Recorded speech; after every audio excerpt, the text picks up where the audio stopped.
Hi, it's Gadget UK here again, back with the Amiga here. There's a few more Amigas coming on the way as well, so yeah, it's going to be a while before we finish looking at these Amigas, I think. You can see in the previous video I swapped out the Agnes socket here because the one that was there was completely destroyed. Someone had levered out the chip there and chipped, smashed the corners off and stuff. We did some extensive work here to remove each of these sockets. These two went back on because those are nice and tidy, that area there.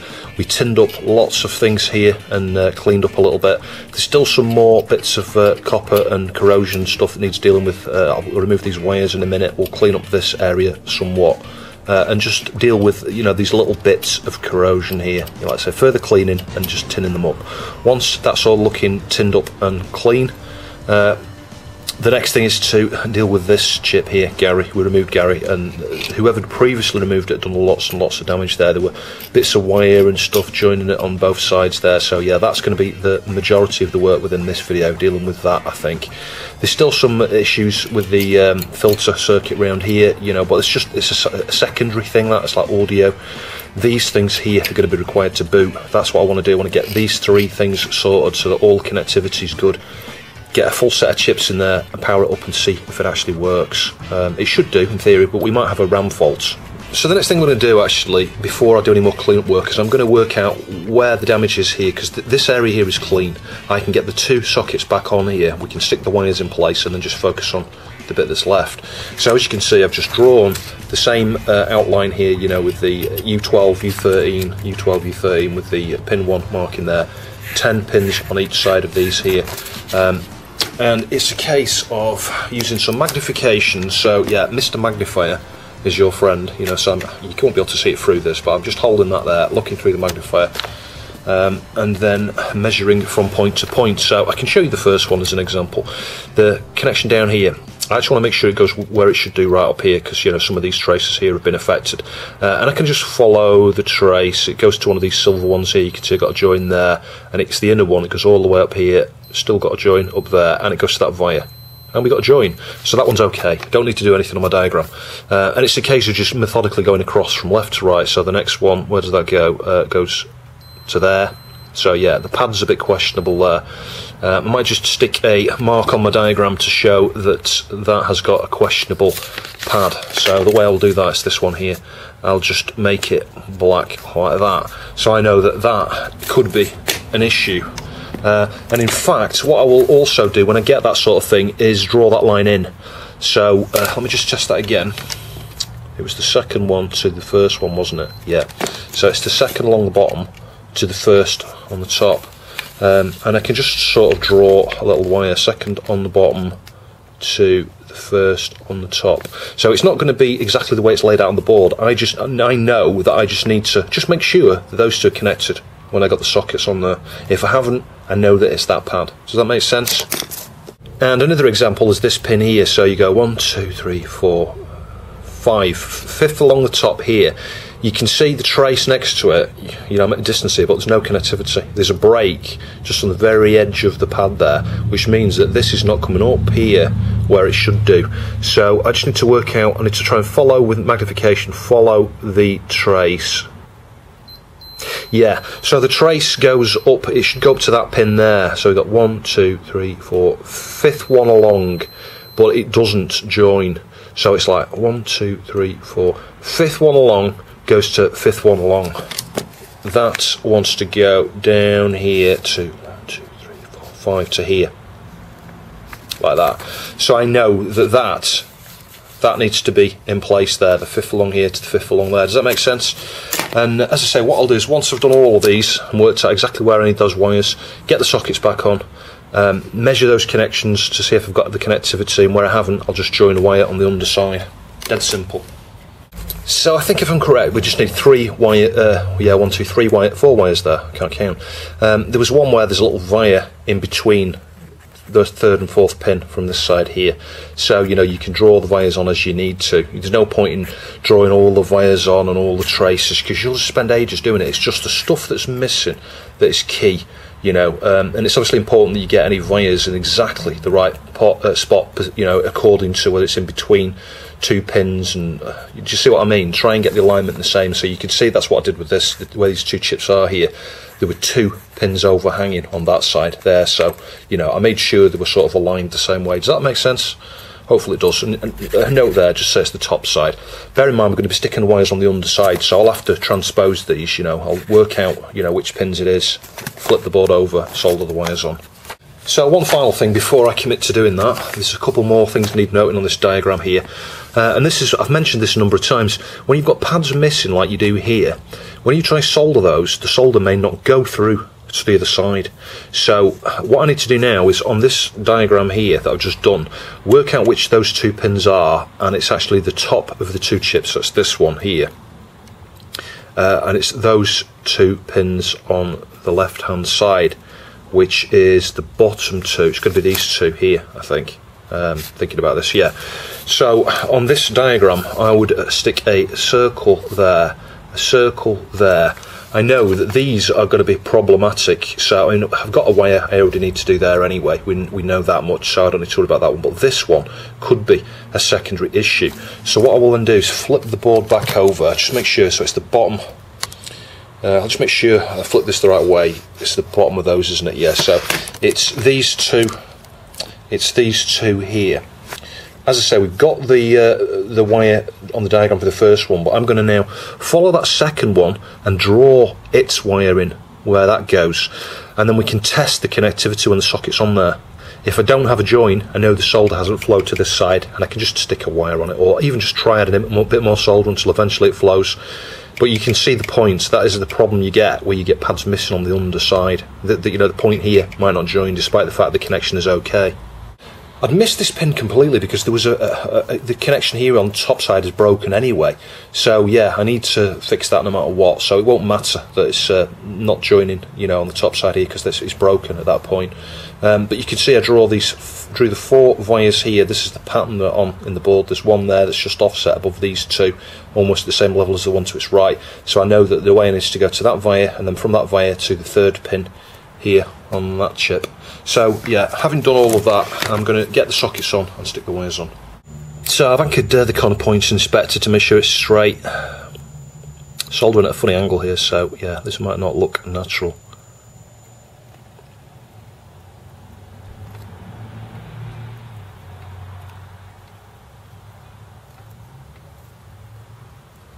So that's that one on. Before I get the next one on, I'm going to remove these blooming wires now, because they serve no purpose. And obviously I'm going to be replacing them, but I'll redo them.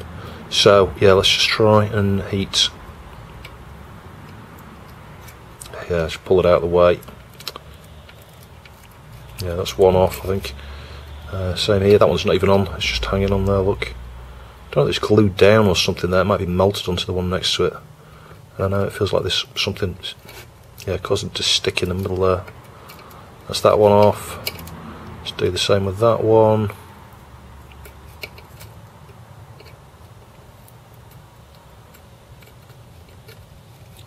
Yep, there we go. And I'll just get the fiberglass pen on here just gently and go over these bits that have already, you know, been cleaned in the past here, just try and get them looking shiny again, just so we can see what damage is there, what else needs patching up, etc. Haven't got the 373s in yet. I'm about to fit the 2 caps here actually. So I don't know if you can see from this distance, I've been scratching off any little remnants of corrosion around there. Before I do anything else now, I'm going to unblock the holes here with the solder station from the underside. Then I'm going to get a bit of nail polish just on these little bits here. I'm not even going to tin those bits, I'm just going to cover those with nail polish.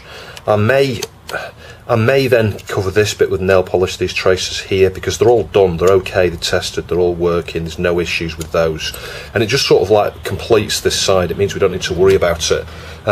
This side's a bit more problematic. If I just get the screwdriver on the right point, there's a piece of track missing there. The corrosion always eats through this bit generally around the cap, and more often than not you'll lose parts or most of this trace here. Yeah, the point here might be the VCC, I'm not sure, it could be the ground, but you've got the other side here. So this side is okay. but because there's a detachment here, a break, there's a little via there, which means that whatever's here, presumed VCC, I think, it might be ground, is not going to go to that via. So the other thing I will do, is the points I deal with this one here, is stick a wire from the underside there to that via. But it's best to do this in little pieces like this. Work your way across, you know, working my way sort of outwards like that. So I know that these chips are good here. I know that the traces around them are good. This here is a nightmare. This is going to need some work. Some of the connections up here are need tinning still and are problematic, you know, because you've got these jumpers here and I can't see, you know, it looks like they're just not set at all. That one there, the pad's missing. So I can't remember exactly off the top of my head what these are for, whether they need to be joined one way or the other, whether there's a break or something missing there. There might have been a solder blob at some point that's gone, etc. So I need to do more work around here. But right now I'm going to do the same thing I'm going to do on the other side there, which is to, like I say, just get nail polish on the bits here, because can you see there's a little bit of copper exposed there. Clean some more corrosion off that. So I'm going to get some nail polish on there, some nail polish on here, unblock the holes, fit the cap, and then stick a wire link on the underside from here to that via there, not there, that'll be shorted out. And then just make sure we've got connectivity from this side to the other side, you know, in terms of these points here. So I've got the nail polish on, I'll show you in a sec on the other side. You can see the fixed wires are done there for that area already. I've cranked up the heat here to 480 because there's a massive area there that's absorbing tons and tons and tons of heat. So yeah, and we'll need to probably hold that on there for a good 10 seconds or so before we try and desolder. Yeah, you see it's just not coming out. Even with that extra temperature, this is one of the problems you can have. So we'll just give it a bit longer.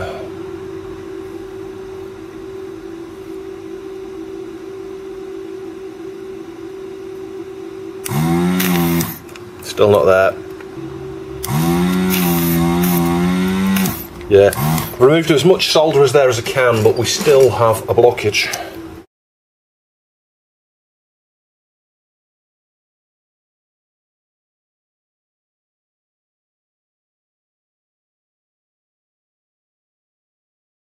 So it's super hard to film all of this, especially when you've got to do such close-up, intricate work. But you can see what I've done here. You know, I've been scratching away at the areas. There's a bit there. The areas of this where it's like a dark brown, like a dark browny colour. Can you see, like down here? All this here is going to need scraping off as well. I mean, technically you could leave it. It's not going to interfere too much because it's not next to any connections. But you've got to go at it with a scratchy tool like this. You know, something with a sharp point. And try and scratch that back, but also use the fiberglass pen. I'll see if I can show you this. Go over it with a fiberglass pen as well, so you can see that's looking a little bit coppery on the top, but not on the bottom. And this is the problem. The sorry, I touched the camera there. The alkaline really bites into the surface and contaminates it. So can you see there where it's got a bit more coppery where I've just scratched it?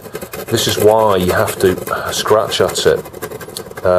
Vinegar doesn't really help at that stage, but it does after you've scratched it all off, as you will see in a minute. If I scratch right back here to bare copper, yeah, hopefully you can see that. Let me just move the camera a little bit.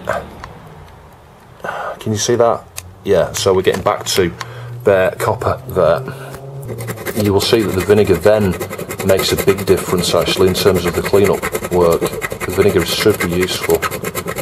Previously I think I would just gone over with IPA after doing something like this, but the vinegar, with it being an acid, really does help clean up the surface there, and it makes it much easier to solder onto afterwards.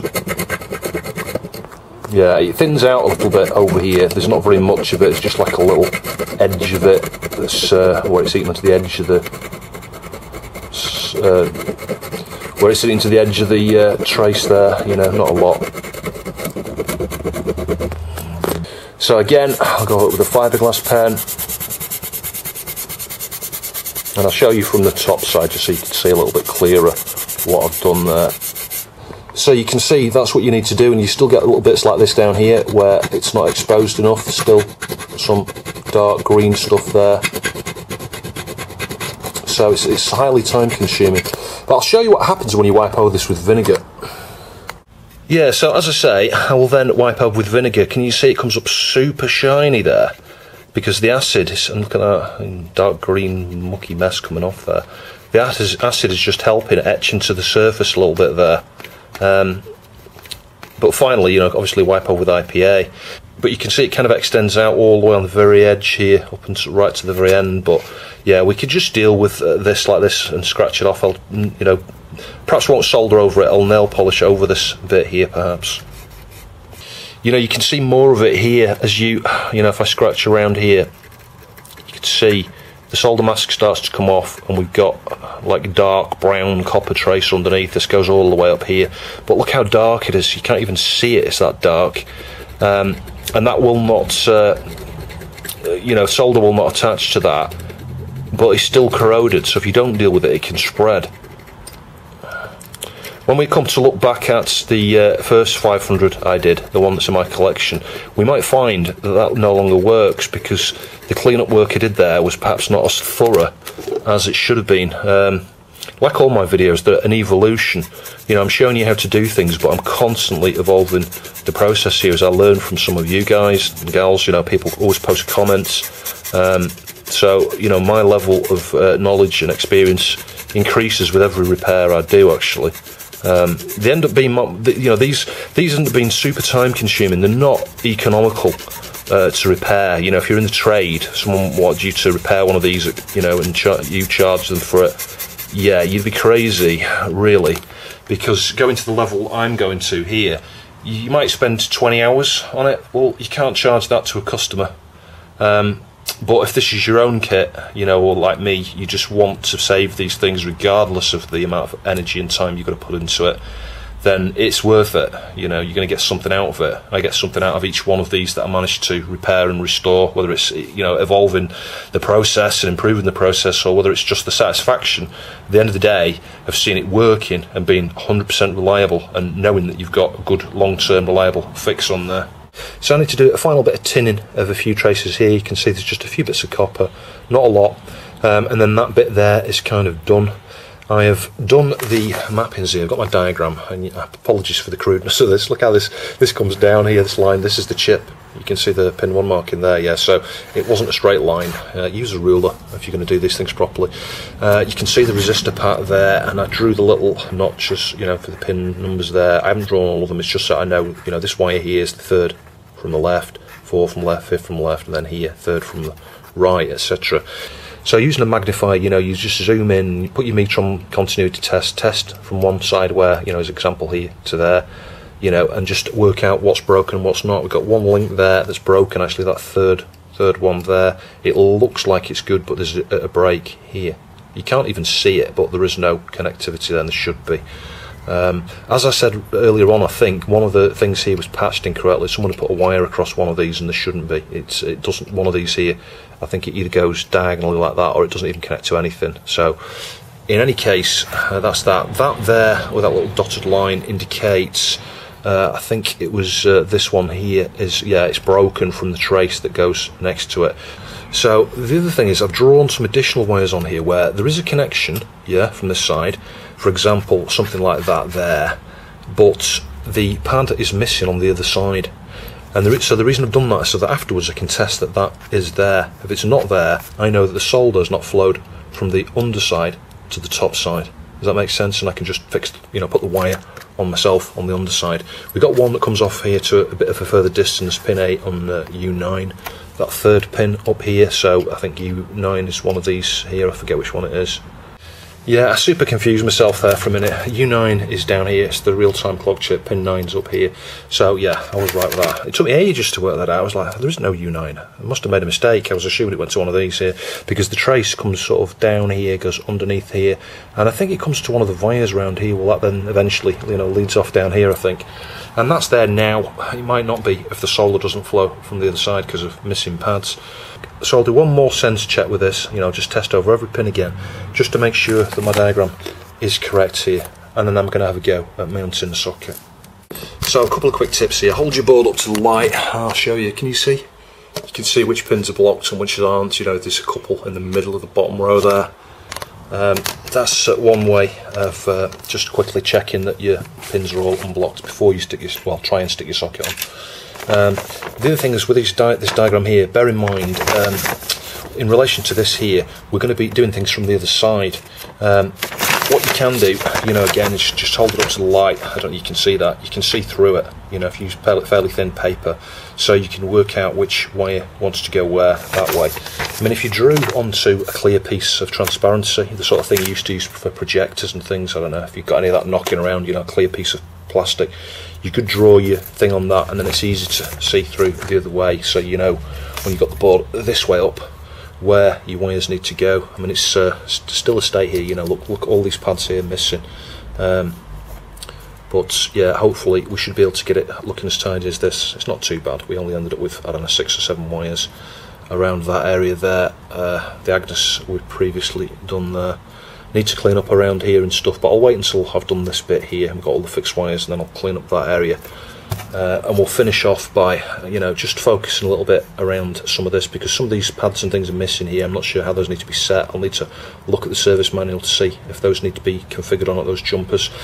Like this one here, for example, this pad comes from here and it's cut off from the pad there, and the pad on the left is missing. So yeah, there's a few issues regards to the pads there, but if those are open circuit anyway, it won't be an issue. And then we'll just finish off by doing this bit here. Before I test it, I'm going to get the remaining caps on here, and we'll get obviously the chips and stuff back on there.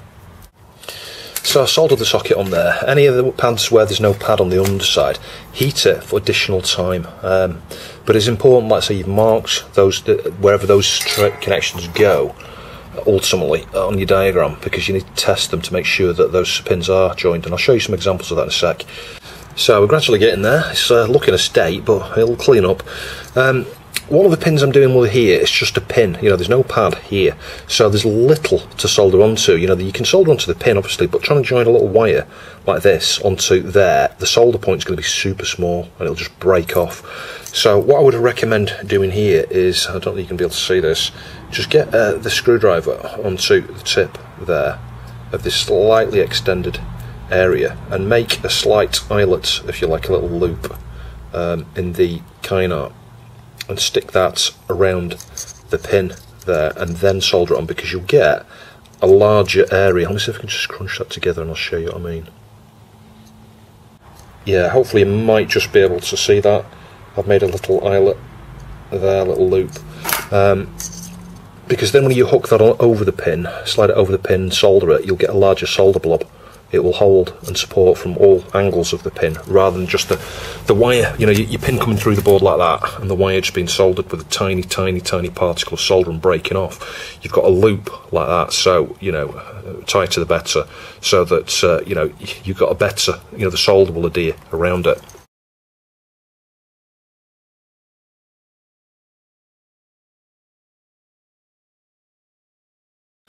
So I realise I've skirted over a lot of things here. I'll show you some more clean-up work in a minute, because I haven't finished. But right now, I was just really eager to test it. Bear in mind, with missing lots of capacitors, that might be part of the answer here, but I'll just show you what's going on. Now, I managed to get the diagram to boot. This took a bit of fiddling around, actually. And the first time I ran it, it failed with a memory error at a specific address. I think it said there was something like 152k usable, and it just stopped. No errors, it just said 152k. Which is a bit weird. And actually, I couldn't even get into the diag menu. Let's just try it again. Let's just see what happens after a power cycle. It comes up with this flashing. In fact, it's booting normally now. It's just going green and black bands, and I'm guessing it's going to go into the menu. A minute ago, it wasn't doing that, and it's only gone in here after I've pushed the chip, pushed down on it while it was there. So I think there's a bad connection, and it's because, like I say, this pad's missing on both sides, so this is going to be super hard now to try and work out which pad it is. Yeah, but I'm putting that instability, well, it could be down to that bad connection, but it could also be because there's no caps. We've only got the two main 3300 microfarad caps and a 470 on there. Most of the 100 microfarad caps and 22 microfarad caps, etc. are missing from this board. I'll just try another memory test. Let's go to 2. And I'll test detected chip mem. Just let that go through again, see if it calculates up to 1 meg again. But I guess the next step is to, finish cleaning up here, get the capacitors on.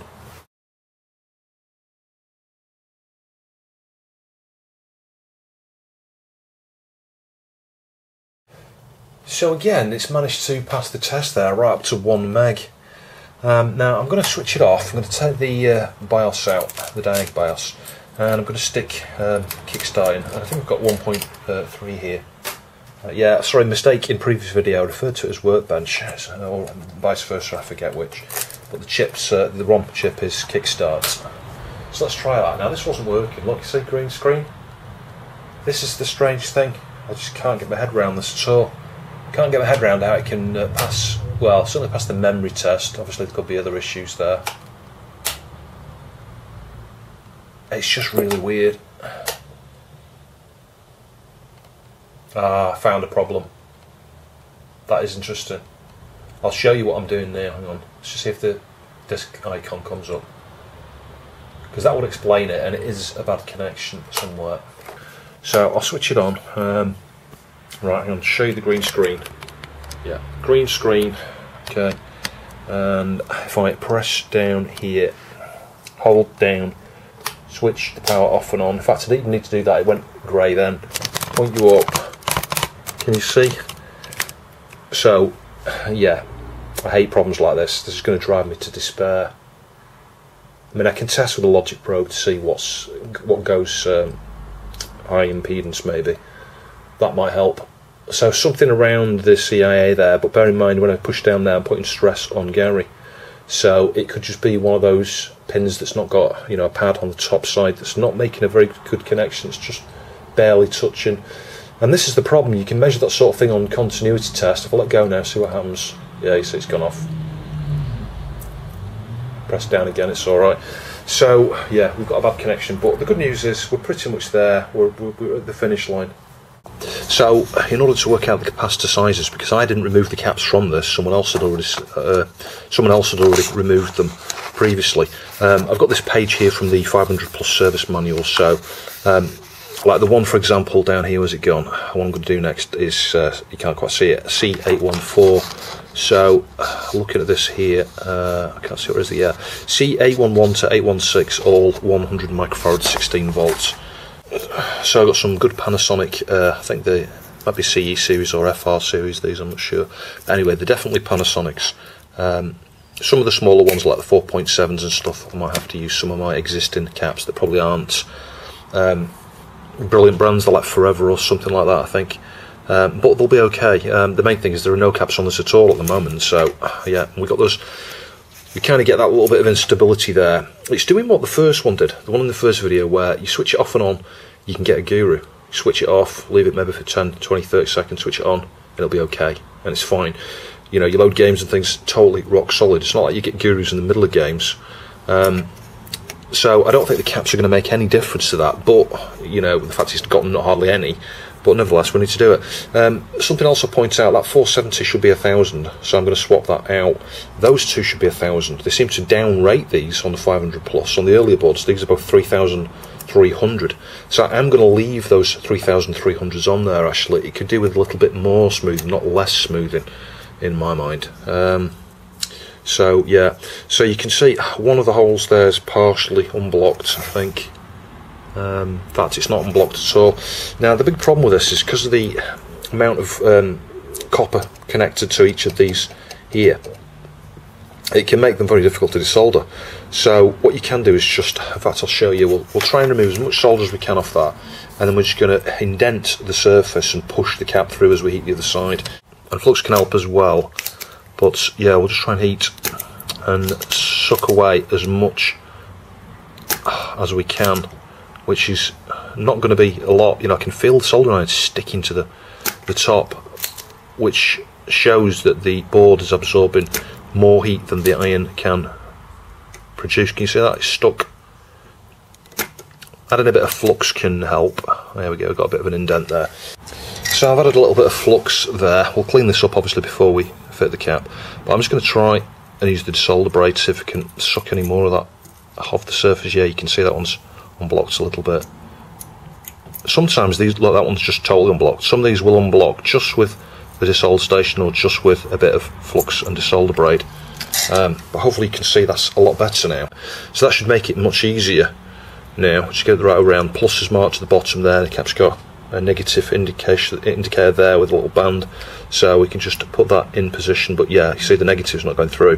But what I can do, as I say, is just hold that in position, tilt the board over. I'll just zoom you out just a tiny bit. Get a little bit of solder onto the tip. So this is the side that's blocked. I can feel it's just absorbing tons and tons of heat, that.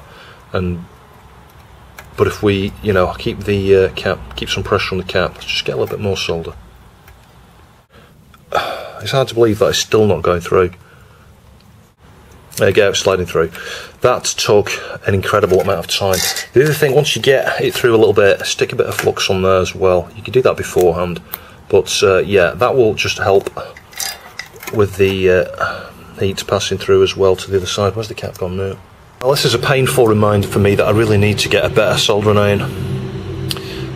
So as I say, I'm just going to just carefully pilot the surface hole there. Can you see? It's just like a little indentation, not damaging the through-hole plating or the solder mask or anything like that, just a tiny little indentation.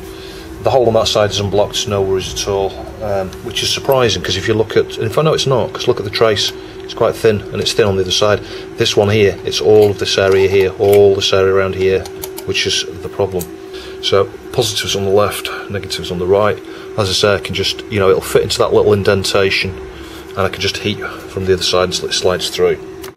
There you go, it's sliding through, you can see that. And just keep pushing until it's, and wiggle it a bit until it's in position, and it's in position. And at that point you can then just flip the board over, just inspect it to make sure it's straight, which it is, I think. Yeah, that's straight. And we can just solder the legs with some solder and flux. But yeah, if you're inexperienced at desoldering, or like I say, if you're anything like me, where your soldering iron just can't pass the heat through to the other side, that is by far the easiest way of swapping these out. I'm doing these as I go along because the board's fairly clean. I've been cleaning up as I've done each of the chips and things on here.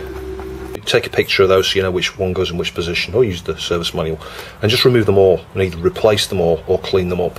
You can see the legs on these are pretty good actually. Sometimes the legs are all green and corroded. These are okay. It just seems to be the PCB underneath that's affected. So I'll show you in macro. I scratched the surface just slightly there with my scratchy tool, and we're just using some vinegar here. You see that's bringing up that corrosion really nicely. So I've got loads of flux there. I just want to just drag over with some solder and solder braid. So you just turn the trace there, you might be able to see that silver trace from that cap. Yeah, these bits are a bit harder because you need a bit more heat. Once we're done, we can get some nail polish on here, just like we did on the left hand side of the board earlier. I suspect the pad there on that cap, I was going to say it might not clean up, but it has done. And that side as well actually, surprisingly. So I've probably spent a further hour and a half just trying to clean up around here. These wires were particularly bad here. I'll give you a close-up later. But I will cover over all of this with nail polish. I wouldn't really want these to be exposed, but also, as I've described in other videos, you don't always cover all of the bits of copper there. So, yeah, just make sure that all the corrosion's gone. You are at least either back to bare copper or solder, and then cover over with some sort of solder mask. You use solder mask paint that you can set with UV. I've got some of that. It's a pain. It takes a while to cure. I don't like it. And it's not really the right colour green anyway, it's a darker green I think than this. So I'll just continue using the nail polish just as I did on that side there. Just before I get that resistor back in, whilst its legs are pretty clean, it's not going to cause any harm just to go gently over the leg with a piece of fine sandpaper like this, just to make sure there's no corrosion left on there. So I'm at the audio coupling stage here. So looking at the schematics, there are two 0.33 microfarad 300 nanofarad caps coupling the audio in parallel to what you're supposed to have as two 22 microfarad 35 volt polar electrolytics. Now I vaguely remember Retro Game Mods talking about this, and And the audio output on here, you know, the audio op amp, uses -12 and +12. If you imagine an AC signal, you know, it's the bottom's -12, the top is +12. So that's one of the reasons on some models that those electrolytics on the audio output can leak.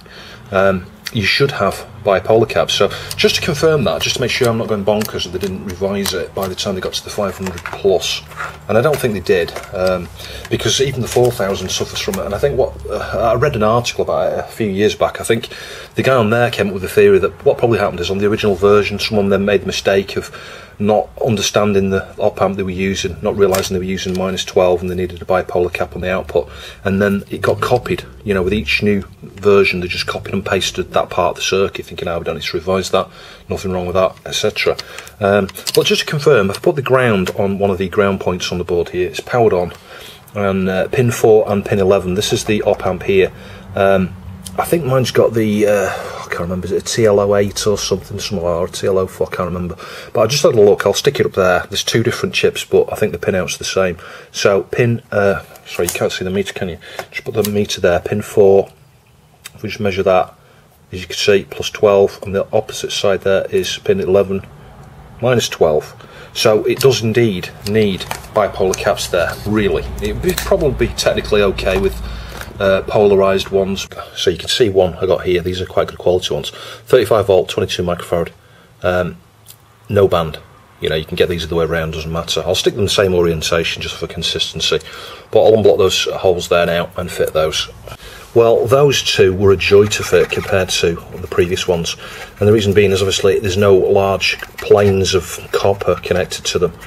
You know, they're just audio coupling caps, so you've just got a really thin trace going to one side and a really thin trace going to the other. So those were a breeze. It was a breeze to unblock the holes there.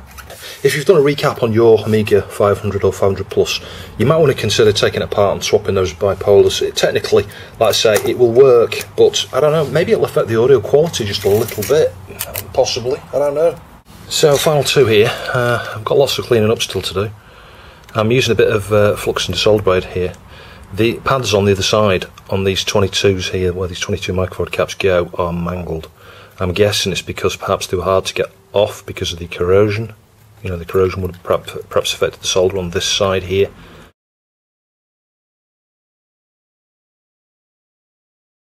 So the question is, were those capacitors anything to do with the green screen? And the answer is no. So there is a bad connection around Gary still. It's going to drive me nuts trying to find this. It's got to be one of those connections where the pad was missing on one side of it. Do you see it flicker then?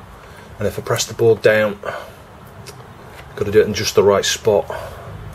Might even need to cycle the power again. Let's try doing that. Oh, there we go.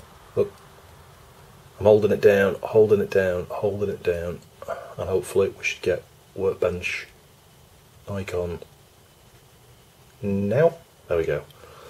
So yeah, let go and it goes crazy again. There's a few things I could use a logic probe around and see if I get a high impedance pin, but the problem is there's multiple things going to the pins on these chips. So you know, on some pins, you know, might have two connections going to it. So we might see something, and there might actually be a missing connection there. I think what I'm going to do is print off a page of the schematic and just go around and do connectivity tests. Just test the obvious stuff like, I don't know, the UDS, LDS, read-write pin, address lines, data lines, etc. Just see if something obvious is missing from there. Before I do anything around Gary, I'm just going to check the obvious stuff. I'm going to check these tin traces here to make sure each of these wires goes to the trace that's next to it. Just to make sure I've not got like an intermittent connection there, because I could have. See, like that one's not great. That might be the problem. Although I think these might not be related to Gary.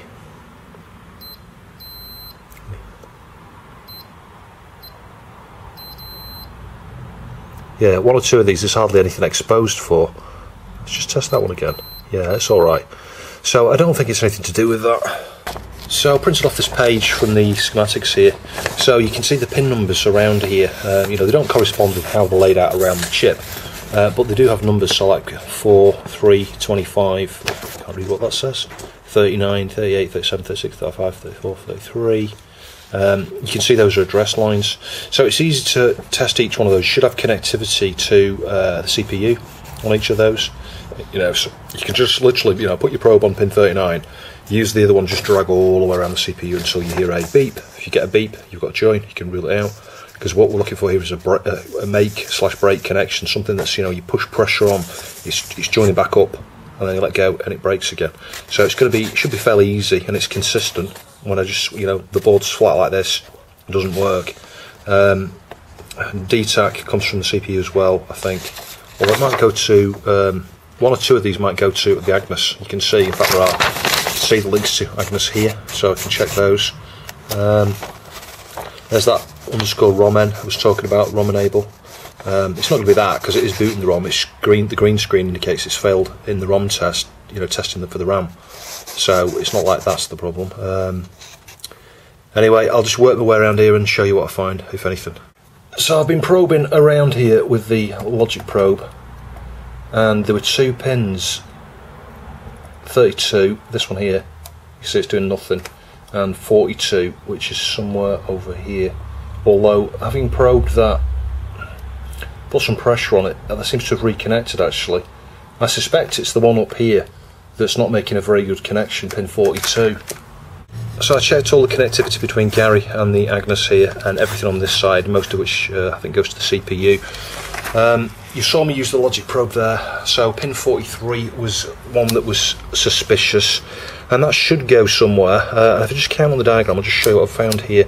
So that's 48, 47, 46, 45, 44, 43, and if I hold the probe on there, and I hold the probe onto the resistor down there, hang on. Yeah, it's not easy to do this. You can see we've got no connection, and if I just bend the board, hang on, you can see the resistance changing. A minute ago I was getting a constant beep, so yeah, that's where the break is. Shouldn't really bend the board too much, but in order to help diagnose a fault like this, it can be super useful. So that's what it is. It's pin 43, it needs to go to that resistor there on the underside. Ah, well, would you believe it, that didn't fix it. I've still got, I'll show you, still got a green screen. But that was a fault. There's another one, and it's the other one that was, I'll show you, hang on, down here, 32. I think it goes to this trace here, I guess. Maybe it doesn't. Oh yeah, maybe it does. It could be that the trace is there, but it's not joined to the pin. And if I just press the board down, just watch, see that? And what you can't see on the screen is, if I hold it for about 10 or 20 seconds like that, the system sort of resets itself, grey screen, dark grey screen, light grey screen, white screen, and then boots. So, and again, let go, the signal's gone. Bend it a bit, the signal's there. So that's the other one. So I think I'm lucky in the sense I've been able to diagnose just the 2 bad connections there. Now it would be all too easy for me to do a jump cut edit here and refit the socket that I've just removed again, fit all the wires and go, oh, just missed a wire there, and you'd be none the wiser. But you wouldn't learn anything, and neither would I guess. I don't want to cover this up. So I had to remove the socket, as you can see here, a second time. It's driven me to despair trying to work out where the connection is there. Like I say, I showed you could just put a bit of pressure in the board like that there, and then it would start to work. As I showed, one of the connections, yeah, that helped me. I used logic probe, and it helped me. I found a pin there that was high impedance, and there was another one over here. At some point, I was just getting a black screen. I reflowed all these. I reflowed all the pins underneath, thinking, we need to try and get one of these connections to rejoin. At that point there, I got stuck with a green screen. Even the flex wouldn't do anything, so I thought, I'm onto something. There must be one of these here that I'm interfering with, from heating it up. So I reflowed at a certain time. Then we got a black screen. I got a logic probe out again, came along here, and I think this 7th or 8th pin here, which is the reset pin, that was high impedance. So I reflowed that pin, then it got back to a green screen again, stuck on a solid green screen. Does that make sense? So I thought, I've had enough of this. I've spent like 2 hours messing around with the damn thing, trying to work out what's what. So I took it back off. What I need to do now is compare to this diagram again, because clearly when I did that, I did miss a few things off, because there were 1 or 2 wires I ended up sticking on there to get to the point that we were at, where it was, like I say, having that flex and working with the flex. So yeah, I just need to be a bit more thorough this time. So it took me another half an hour going over that. I took advantage of being able to clean up a little bit more here. You managed to be able to see some copper bits there, so I'll tin those up now. That's not the problem, but still, it was a little bit of corrosion that I perhaps missed, or was, you know, I was rushing really just to get the thing. And you can't rush, this is the thing, you can't rush for something like this. You've got to take it slowly and methodically and make sure you check everything. So I updated my diagram. It looks awful. Seriously, that is not the best way to draw a diagram. But I've made a note of every single connection. You know what? Everything checked out apart from one thing, and it was one of these connections here to one of the resistors. It's broken at the pad. Now, it had previously worked. I'd previously tested it. It must have just been a little bit corroded, and the currents going through there was obviously just enough to finish it off. So that's the thing. If you've not got that connection written down in your diagram, you know, because the first time it looked okay, you've then got a problem when you power it up. You know, that if any of these break after the event, you've got an issue. The other thing that can complicate things like this is on the diagram, you see connections between, say, I don't know, Gary and Agnes.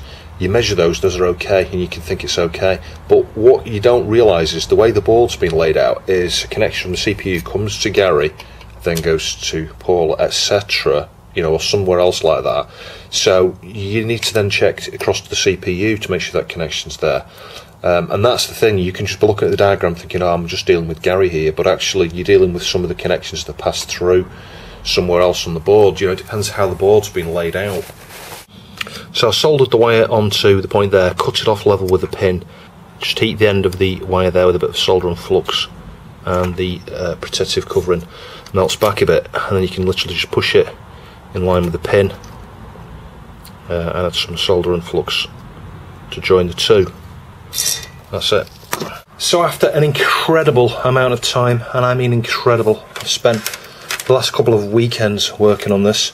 If I just show you something, again, the symptom is, you know, I've gone over everything here and I fixed a good 3 or 4 connections that were not great. So it's everything, all connectivity there is totally rock solid. You saw I removed this chip earlier. I didn't really need to do that. The problem is not this chip. I think it's this chip. And I thought, let's just go back to this, because I've checked everything around here. I mean, I've had these components off here like twice. You know, I took them off the first time, cleaned up, made sure there was no damage, and then I started to question as one of the little connections there broke with a bit of current going through it or something. So yeah, even that second time, checked every single one of these little wires here. They've all been reflowed. I've tested connectivity from one side to the other. I literally spent 2 hours yesterday doing nothing but just cleaning up around there and testing wires. So I'll just show you what I've found here. Just coming back to the relationship with the 244s here, because this is where if you press super hard around this area of the board, you can get it to come up with the grey screen and then the white screen. And probing around here, look at this, right, so you've got a high there, nothing, and I thought, okay, well, let's compare to this one, because these should behave the same way. Hang on a minute, we've got high there, how have we got nothing on this pin, and all the other pins are okay, you know? Well, I say okay, you've got to understand what's going on in terms of how these are used. Can you see that we've got high, and then we've got pulse in, and then we've got nothing, pulse in, nothing, pulse in, nothing. Because this is a buffer, and you can control when it's kind of enabled or disabled. Some, you know, it goes high impedance on the outputs, and that's what, you know, the state it's in at the moment. You've got high impedance, that's an input, I think, high impedance input, and this is the data bus pins we're seeing here, those pulses. High impedance, pulsing, high impedance, ground pin, pulsing, high impedance, pulsing, high impedance, pulsing, high impedance, pulsing, nothing. So yeah, so then I thought, okay, well, let's just try and test this. Because it's super hard when you've got this whole thing where you're pressing it. It's super hard to work out whether you've actually, you know, where it is. What the clue is somewhere around here. You know, it could have been anything around here. But having narrowed down to we've got strange behaviour there, let's just try pressing this whole area down. Just watch the logic probe. Hang on. Press on the chip itself. Again, I'm having to press pretty blooming hard. But if I just experiment pushing around there. Oh, did you see it then? Look at that. We've got some activity. So, yeah, I think it's that second pin. So I need to look at the schematics and work out where that goes. So did that fix it? Of course it didn't. The good news is with the diagnostics ROM, it kind of starts like it should do there. I don't know what that flashing indicates. I would guess it's testing the the bare essentials to get up and running. But then you just get a weird colour change at the end. There's little coloured bands, and then it goes white. Now if I press Control Amiga delete, is it? Let's try that one. Control Amiga delete. I forget what the combination is now. There you go. You can reset it. So it's responding to resets from the keyboard. The standard official ROM, Kickstart 1.3, just gives a green screen still. So still not there. There's still something around that chip. So the pin that we had high impedance in the previous one there, that was pin 19 on, I forget which one it was, probably U10 I think. And they're both joined together, pin 1 and pin 19 are joined together and connect to pin 4. So, I just confirmed that just to make sure. I'll show you. Pin 4, she goes to pin 1 on that one, hang on. Yep, and pin 1 on that one, pin 19,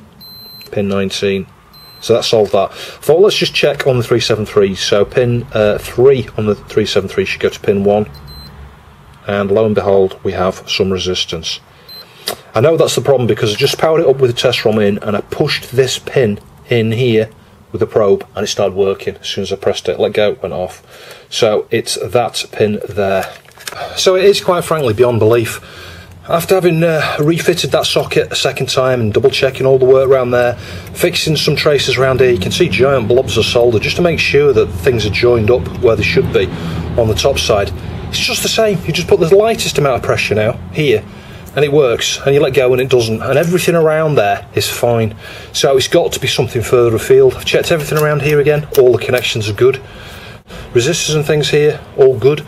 The only thing I can think of is if you look at the right angle, you can see some dark grey pins here, and we had a corroded pin in the top corner on the CIA, so that socket's coming off next, because I need to rule it out at least.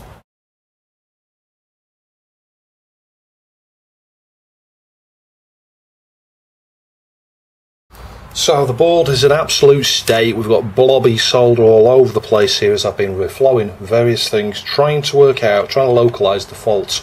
And I think I've finally managed it. It's been an absolute trial, this. This is the worst repair I've had on my channel. Hands down, this is worse than any of the Neo Geos I've looked at. It's worse than that BBC. The amount of time I've spent on this, it's been like 2 whole weekends, effectively. I'll just show you. It's ironic, it's this area here that I tested originally. It was good. These traces were all good. This is one of the problems you can get. Traces can look good, you can measure them and you can think that's okay, I'll rule that out. And then you come back to it later and find that actually it wasn't okay. It either burns out as a result of a bit of current passing over it, or it's with a bit of pressure, from, I don't know, reseating chips and things like that, you've fractured the connection. So let me just show you. See this connection here? High impedance, right? I push the board down, look at that, pulsing. And I thought, okay, well, sometimes when you do things like that, it affects the signals elsewhere. So what I mean is, you've got a crash, you press it down, something re-engages that allows some code to run, so some of the other pins and things can spring to life. So it can be super hard when you've got a pressure-related fault like this, where pressing it down like that has the effect it does.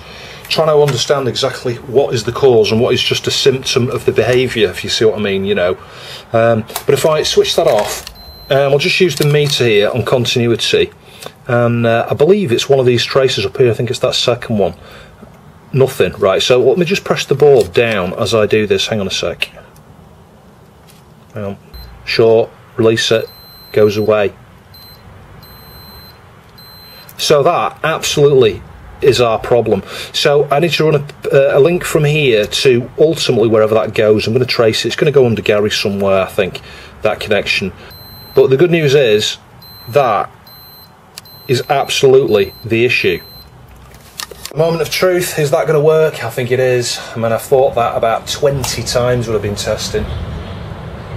Oh yes, green and black lines, that's what you should see. Previously I was getting kind of like orange and reddish sort of lines, and that was an indication that connection wasn't making a connection. So yeah, I need to get the filter stuff back on there because that's missing at the moment, and obviously I need to just clean up. I've got loads of solder there that just needs sucking up with some desolder braid and stuff to clean it up. Right, let's connect a keyboard up and give that a try.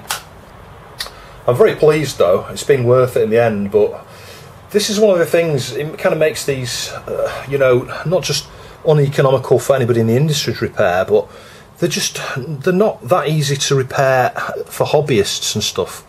You'll spend an incredible amount of time sometimes on these. I mean, if the damage is quite moderate there from the battery, you could be done in an hour or two, maybe even less. You might just find you need to patch 1 or 2 wires up there. But when you've got a board like this that was sent to me with a number of things going on here, you know, it had no caps, we had 1 or 2 of the pad positions for the caps damaged, we had all underneath the Gary damaged on both sides, you know, a good 10 or 11 pads missing on the Gary, 1 or 2 pads missing, damaged, well 3 or 4 damaged in total around the 244s there. The Fat Agnes socket was destroyed. So, you know, you've got a number of things, and there was some corrosion in 1 or 2 of the pins. I didn't show you, but I'll talk about that perhaps in a minute. I removed the even CIA socket. I swapped out 1 of the pins in there that was a little bit corroded in the corner, but the underneath of the board there was okay. I might have captured some footage of that. I'll perhaps show you that in a sec if it did. So, does it work?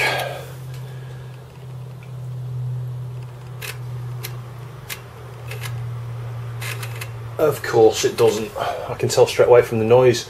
Yeah, not a DOS disk. I know what that is. That's going to be one of the little wires that I think I tested them earlier, and that one looked a bit suspicious. A few of them look suspicious, to be honest. So I need to reflow that area there. I think we might need 1 or 2, maybe 3 or 4 fixed wires there. But yeah, I've seen this before. I think the first 500 plus I looked at had this exact same problem where it doesn't read a disk. So it could lead you to think there's something wrong with Gary or something wrong with your floppy drive, and I'm sure it's not. Yeah, exactly as expected. So as you can see, I've ended up with 4 more fixed wires here, which is wasn't what I was expecting. So I was hoping it's going to be 1 or 2. To be honest, 3 of them we definitely needed. 1 of them I've done anyway because the wire just looks absolutely awful on the top side. And I'll show you where those wires are on the top side in a minute when I've finished cleaning this up. And those 4 wires connect to a cluster of wires here. There's a number of those wires. The ones up this side here were okay, but those 4 were particularly bad. So a couple of things to show you. I'm going to put some nail polish on this area here before I fit these components now. You can see I've had to swap out the 2 resistors because the legs broke off on both of them. So the corrosion was pretty bad on those. The diodes I managed to clean up okay. So you can just test those on your meter. I'll put red on the anode, which is the side without the band. The black on the side with the band. Hang on, you'll see. Yeah. And you'll see it switches only one direction. If you try it the other way, you should get nothing. If you get a short or it's not switching, then obviously swap out the diode as well. You could probably swap out that with a 1N4, 148 or something. I don't think there's anything special about these. So yeah, both of those are okay. As you can see, I've got some brand new 470 ohm resistors here. And in case you're wondering how you work out the size of resistors, there's a chart. I'll stick a link down below. 470 ohm, yeah, the yellow is 4, represents the digit 4, purple is 7, brown is in the region of hundreds of ohms, so you're looking at 470 ohms, and the gold is, I think it's 10% tolerance, it might be 5% tolerance, I can't quite remember now. I'll stick it up there. It's ages since I've needed to remember that. But yeah, you know, you can do a similar thing. You can put your meter on resistance mode with your original resistors you're taking off there, and just measure that they're in the region of around 470 ohms. Anyway, I'll just get the nail polish on there. So yeah, looking an absolute state, but you know, you're never going to get one of these perfect. What I want to do here is just get quite a lot of nail polish just around here. You know, you can see I've tinned this with some flux and a solder braid with a bit of solder on it. But obviously those components are going to go over this area here, so I want to deal with this now rather than later. We'll go right up there as well. I could always do that side there afterwards, actually. Yeah, that should do for now.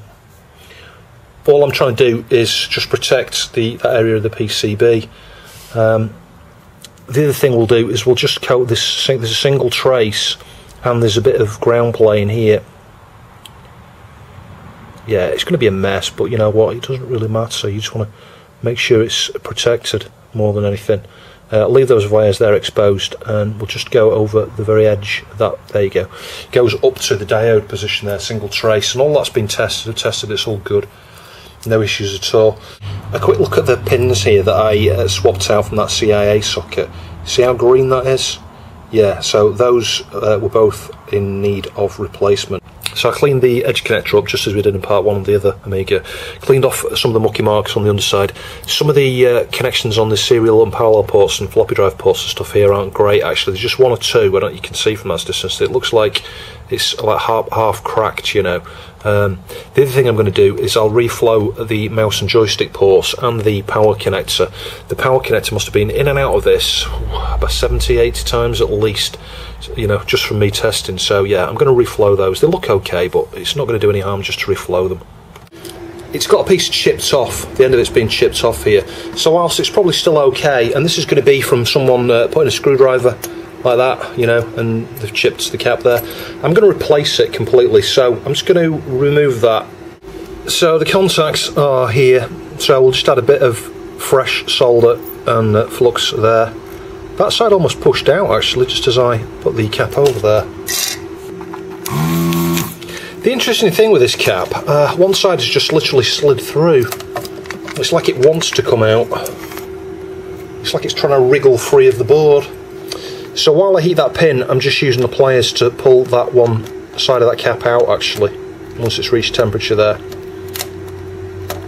There we go, it's out I think. Yeah, can you see that? We've got leg missing. It just broke off with a little bit of heat there, so yeah. I will need to unblock the holes now though. So what I'll need to do here is bend the legs outwards a little bit, because can you see they are nowhere near where they want to be.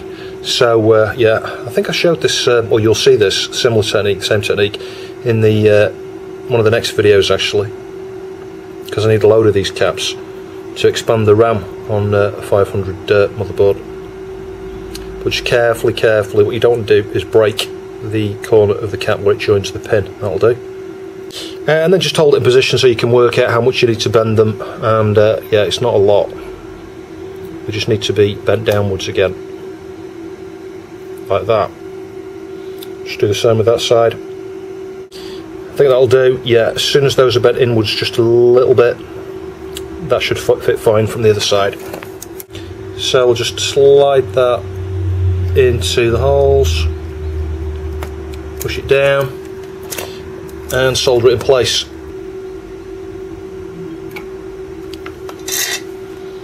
And we'll just trim off the ends and then clean up with IPA and a cotton bud. So with regards to the power connector, I've just removed the old solder, and there's a reason for that, because the pins are cut so super short low that if you just add extra solder to it, you get a big lump, you know, a big round lump. You can still see we've got a bit of a lump there, but it's certainly making a better connection than it was just by trying to add a little bit of solder to the existing solder that was there. Yeah, you can sort of see the point on that one, and that's what you should be able to see. Yeah, that's not so bad. I think the rule of thumb, good practice with soldering, from what I remember, is you want the solder at the edge to go from flat up towards, you know, I don't know, a point on the pin. Yeah, so you've got kind of like a sloped rise towards, you know, the pin surface. Some people will tell you if you get too much solder there, that can contribute towards a bad, you know, cold solder point in future. From my experience, I've never seen that. You can have too much solder on there and it can look a mess, but I've never seen a dry solder point as a result of too much solder on there. But if you look at any of the books and, you know, research materials and things towards, you know, teach you how to do soldering, they will often point that out. You know, like that one there could be prone to a problem because it looks like there's just too much, but actually it's the case of the pin has been cut quite flush on that one. Anyway, that's a lot better than it was. I'll just clean up with the cotton buds again. So finishing stages now. I've been going over, putting nail polish over any little tiny bits that need it. And there's obviously some corrosion here on this trace. You can see I've just scratched that off. I'll just clean that up. I might get a bit of vinegar on there actually, because I found that the vinegar does help, you know, the solder bind to the surface afterwards. It brings the pads up like a copper like that. It makes it look super shiny. It's not something I'd ever noticed before, because I've tended to only use vinegar as part of the initial cleanup, but actually I've started using this now as a something I do before. I was trying to attempt to solder on traces like that, because as you'll see, it makes it even cleaner.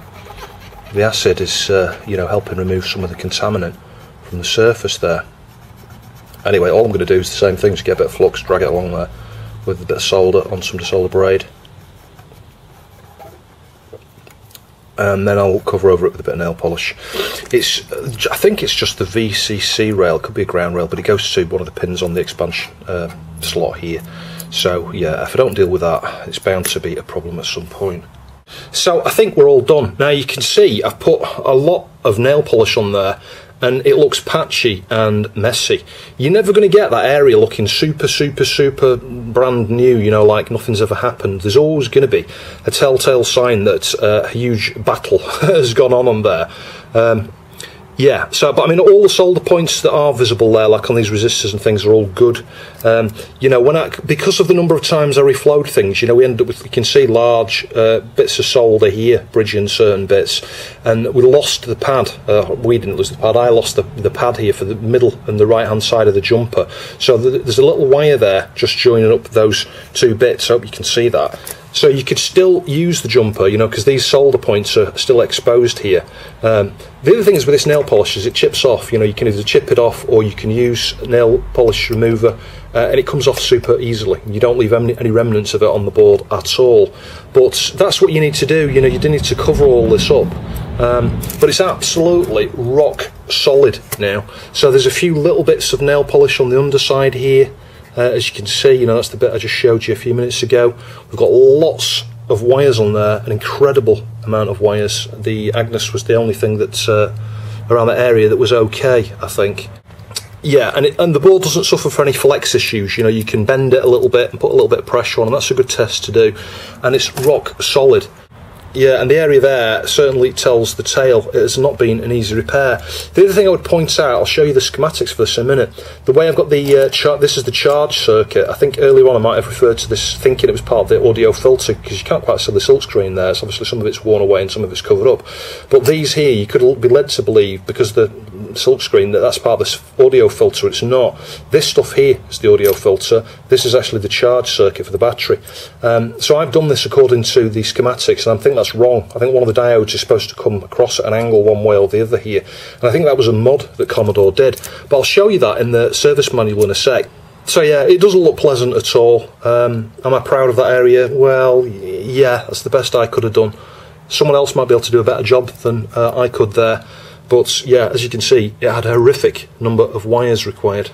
I was able to, you know, measure on continuity from that side to some of the little the pin points where the components go, to work out that this is the side where both the anodes of both the diodes go to, if that makes sense. And you can see there's a 470 ohm resistor from the plus 12 here into that connection where those two anodes go to, and then the other side of one of the diodes here, it goes to the charge, you know, the positive of the battery, but also a 470 ohm there. So that's where those two 470 ohm and two diodes were. So that's the way I've got it wired. And as I say, I think Commodore did an after schematic mod, if you like, a mod that doesn't match this. I'm pretty sure, because mine's wired this way now. I think I measured it something like 5.4 volts here. And I don't think there should be. It should be perhaps a little bit lower, I'm not sure. So if you know how that circuit was modified on these 500 pluses, with the diode sort of, you know, pulled across to one of the two resistor legs there, as it was, please let me know, because I'm not entirely sure exactly how it was wired before it came to me. And just a file test here to show you that it is working. I've tested this for a number of hours and there's been no issues at all. And obviously I've tested various games and software, I've had all sorts running, and it runs fine. It's rock solid. Would I want to sell this board? I don't think I would, because there's always that risk that, I don't know, maybe in transit an impact could occur on the board and some damage could occur somehow. I don't know, a bad connection that perhaps isn't a bad connection now could become a bad connection. But yeah, I think I would keep this as a spare. I'm going to keep this in my collection, this as a spare for my 500 plus. That's probably the safest option. But yeah, working fine.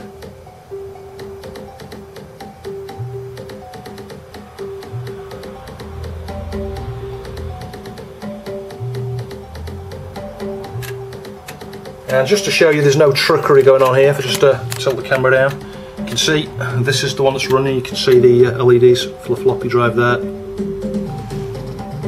And if I take the disc out, actually it'll stop. There you go. It's expecting the disc. Put the disc back in. Not sure if it'll continue loading or if that's enough to crash it. No, it continued alright.